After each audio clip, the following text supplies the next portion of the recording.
السلام عليكم، مرحبا بكم معايا في قناة يوميات ميري. معكم مريم. ما تنساوش الاشتراك في القناة بالضغط على ابوني والضغط على الجرس باش توصلوا بكل جديد. ما تنساونيش ملي لايك. نهار جديد ووصفة جديدة. اليوم ان شاء الله غادي نحضر واحد الوصفة اللي كانت كتحضرها الجدة ديالي. كانت كتسميها لابوغي، واخا انا في الشكل كانت كتجيني بحال الكغطان. تبعوا معايا المراحل باش تعرفوا طريقة التحضير كيفاش دايره. بالنسبة للمقادير فكنحتاجو بطاطا مسلوقة، كمية ديال البطاطس كتبقى على حسب افراد الاسرة، وملعقة من الزبدة نباتية، وكنخلطو الكل شويه، وكنزيد معلقه صغيره د الملح ونصف ملعقه من الفلفل الاسود، وكنبقى نخدمها على هذا الشكل هذا. نعتذر على الصوت المجعز. كنحركها على هذا الصوت هذا، وكنضيف بيضه، وغادي نخلط الكل. غادي نحتاج معاها كاس ديال الحليب دافئ صغير، غادي نضيفو على 3 ديال المراحل. غادي نضيف الربع الاول ونحرك جيدا حتى ينسجم مع هاد العناصر. الدور ديال الحليب في هذا الوصفه هذه هو ما كيخليش لينا بطاطا تبقى مكوره اولا طريفات، يعني خاص تجي بطاطا كما كنقولوا على شكل عجين. ضفت الربع الثاني وخلطت، دابا غادي نضيف الربع الثالث ونحرك الكل جيدا على هذا الشكل هذا حتى كنحصل على عجينة البطاطس.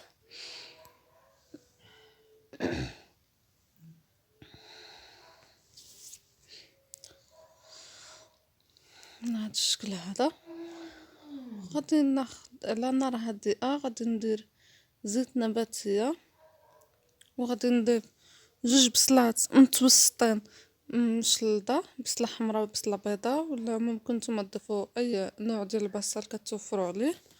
غادي نحركها في هاد الزيت هذا وتنزل شي شويه بطبيعه الحال على نار هادئه. غادي نحركها على هاد الشكل هذا، وغادي نضيف ضريس ديال الثومه صغير. اللي عنده الثوم بودره يضيفها فكتكون احسن، انا ما متوفراش عندي فدرت هاد الثومه هكا. غادي نخلطها. فانا هنا مكتوب بالآلة الخاصة بالثوم.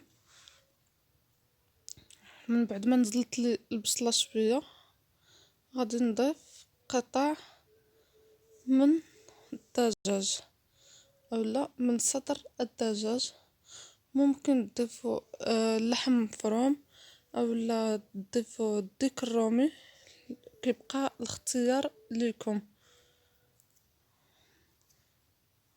كنحرك على هذا الشكل هذا، كنضيف الملح، فلفل اسود نصف ملعقة ولا حسب الذوق. نخلط الكل جيدا حتى كينسجموا العناصر وكيطلقوا داك الماء ديالهم كيطيبوا فيه، وكتولي على هاد الشكل هذا. غادي نضيف ملعقة كبيرة من المعدنوس، وغادي نحرك شوية واحد 3 دقائق ونطفي عليهم النار. نحرك هكا. غادي ناخد كاين هاد الطاجين هكا دائري على شكل دائري، وكاين اللي كيكون على شكل بيضاوي. فالنجاح ديال هاد الوصفه هادي كتكمن في هاد الطاجين هذا. من بعد دهنته بشويه ديال الزيت ودرت نصف الكميه الاولى من البطاطس، وسرحت على هاد الشكل هذا. هي راها بسهولة كتسرح بالنسبة لكم نتوما هكا أول مرة، يعني إلا ما قدرتوش تحكموا فيها فكتبلوا آه الملعقة بشوية ديال الماء وكتسرحوا بها. كتجي طبقة غليظة، ومن بعد كنضيفوا ديك الحشوة ديال البصل وصدر الدجاج على هاد الشكل هذا. كنوزعها عليها في الوسط كما كتشوفوا معايا على هاد الشكل هذا. ومن بعد غادي نضيف عليها جبن الساندويتش اللي ما كيتوفرش على هاد الجبن هذا، فيمكن لكم تضيفوا في الحشو جوج ديال مثلثات من الجبن، يعني كل واحد على حسب الاستطاعة ديالو. من بعد كنضيف الكمية المتبقات من البطاطس على هذا الشكل هذا، كنحرك نطلقها على هذا الشكل هذا. فانا هنا تعمدت انني نقادها هكايا قدامكم باش تشوفوا كأنها راها ناجحة وما كتعذب ما حتى شي حاجة على هذا الشكل هذا، يعني بلا ما كنبل لا معلقة لا والو.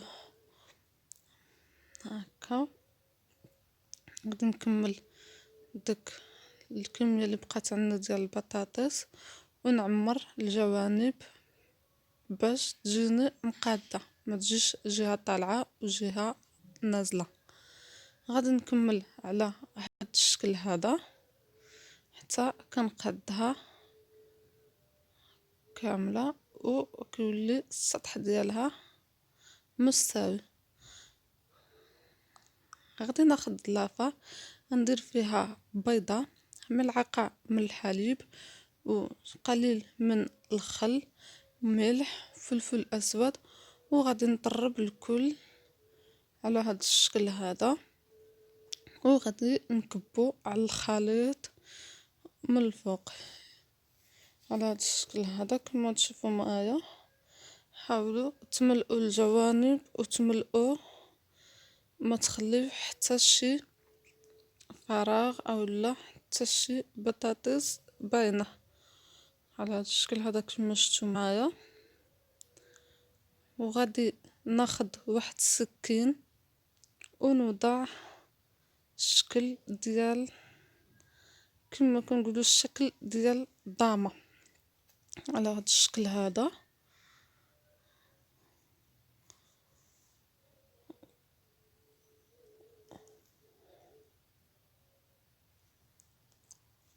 فهنايا ملي كنت نصاوبها فانا كنت شاعله الفرن متوسط الحراره، كنديرها من الفوق حيت انا عندي فرن غير غازي، كنديرها من الفوق على ما كتشد راسها وكنعاود ننزلها لتحت باش يتحمر الوجه ديالها مدة 20 دقيقة.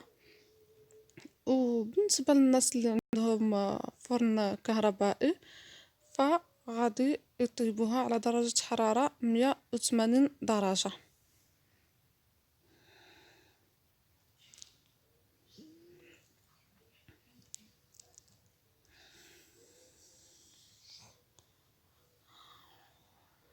وكما غادي تشوفوا معايا ملي غادي تحمر غادي يكون هذا هو الشكل النهائي ديالها. فهي كتجي على شكل كغاطان، وانما الجدة ديالي ما كانش كتسميها كغاطان، كانت كتعطيها واحد الاسم اخر اللي انا نسيت عليه. كتجي على هذا الشكل هذا.